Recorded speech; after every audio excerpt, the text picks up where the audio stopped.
এই দেখ আমি জামা কাপড় পরিষ্কার করে চলে এসেছি। আফরিন এই দেখ এখানে লেখা তুই আর মিলি একসাথে ওপরে থাকবি। সত্যি?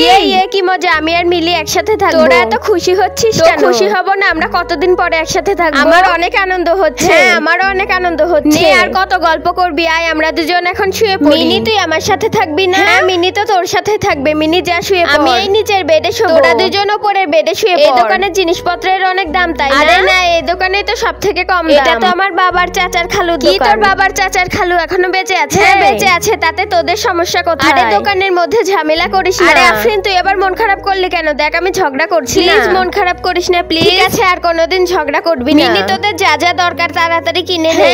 দাঁড়িয়ে আছিস কেন? তাড়াতাড়ি কিনতে পারছিস না? তাড়াতাড়ি হোস্টেলে যেতে হবে। চল আমি তোদের জিনিসপত্র কিনতে সাহায্য করছি। আরে মিলি তো আমাকে রেখেই চলে গেল। আজকে অনেক গরম, আমার অনেক গরম লাগছে। বন্ধুরা তোমরা যদি তোমার মাকে ভালোবেসে থাকো আর এই ছবিটিকে সুন্দর মনে করে থাকো, তাহলে ভিডিওতে একটি লাইক করে চ্যানেলটি সাবস্ক্রাইব করে দাও।